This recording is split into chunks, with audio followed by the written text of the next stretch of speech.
When you negotiate with the Chinese partner, the most important things you need to do is to establish the relationship, or GuanXi. And GuanXi is very important here in China. No, GuanXi is not priority. It's very important to do business in China to know GuanXi, okay? But now we don't emphasize that much on GuanXi anymore. In China, GuanXi relationships are very, very, very important. Oh, GuanXi is an overrated concept. Certainly, it's much stronger and more apparent in China than elsewhere. What exactly is GuanXi? If you look at the Great Wall of China, you see gates. They are called Guan. The second character, Xi, by itself means a human tree, like a family tree. So you might say that GuanXi is a gate to a network of human beings, but it's not nearly that simple. The characters themselves really mean nothing unless put in context. So there are so many different kind of meanings of these two characters. Hello, I'm James Fallows. And I'm Emily Chang, and we're here in the heart of Shanghai in the old French concession.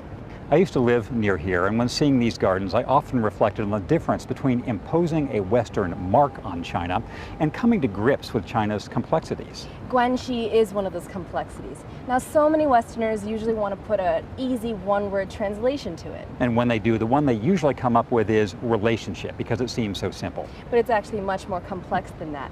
In the context of the Chinese culture, when we talk about GuanXi, there is a set of expectations of how that is formed, how that is maintained. And that is different from the relationships that we understand from other cultures.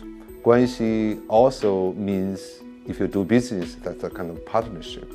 That means the partnership with government, partnership with local supplier, partnership with your local clients. As you just heard, it's trust, it's credibility, it's a partnership. You try to define GuanXi in one word, you end up with an entire vocabulary. The key is to realize that for hundreds of years, Chinese people have been doing business without a stable and effective legal system.